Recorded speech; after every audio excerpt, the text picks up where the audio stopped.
Welcome to footballgameplan.com, where football makes sense. I'm Memory Hunt, the czar of the playbook. Bring you our Division II Game of the Week preview between the Saginaw Valley State Cardinals and the Northwestern Missouri State Bearcats. Now let's take a look at some keys to victory for both teams, starting with Saginaw Valley State. The Cardinals have a heck of a tandem at wide receiver with Jeff Janis, who had 100 receptions, 1,600 yards, and 17 touchdowns last year, and Mark Thrash, who had 49 catches for 500 yards. He can really catch the football.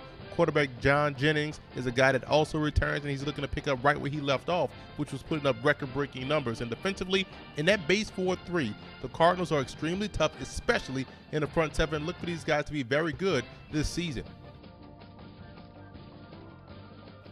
Now let's move over to Northwest Missouri State in this ballgame. And last year's team was senior laden. 13 starters in total are gone from this football squad, but the Bearcats still have a chance with both quarterback Trevor Adams and defensive end Matt Longacre returning. Those are two of the best players in Division II at their position. The offensive line, in my opinion, looks very tough, as well as in the secondary, especially on the corners.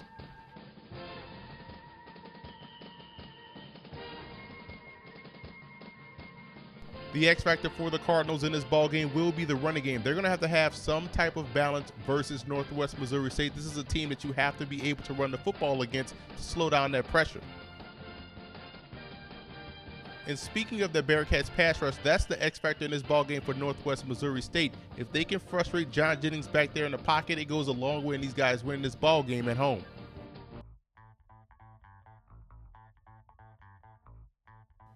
Now here are some coaching points for both teams in this matchup. For Saginaw Valley, they're going to have to find a running game early. Like I said before, you want to run right at that pressure that slows it down, and the defense has to be able to get off the field. Last year, they struggled with their third down defense. They were in a lot of shootouts. That can't happen this week versus the Bearcats. And don't bend and it won't break. Like I said before, the defense gave up a lot last year. You have to get stout at the point of attack.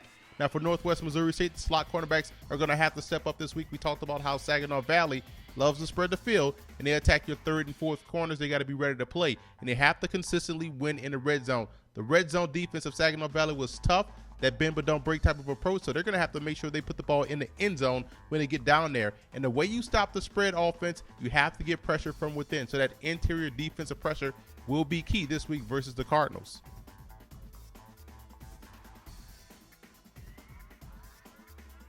Here's some 2014 draft prospects you want to keep an eye on in this ballgame. For Saginaw Valley, their outstanding All-American wide receiver Jeff Janis is a guy that's 6'2", 210 pounds that can play on the outside as well as in the slot. Prolific wide receiver at the Division II level. And cornerback Brandon Dixon is a big-time cornerback, 6'2", 210, exactly what you want in that position. Does a great job on the boundary and also excels in run support.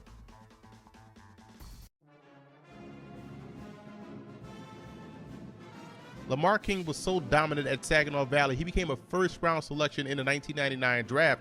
Here's a guy that was a constant nuisance each and every game for the Cardinals. And Xavier Omon was an outstanding running back for the Bearcats from 2004 to 2007, a four-time all-conference performer, 1,500 yards as a freshman, and finished his Bearcat career with over 7,000 yards rushing.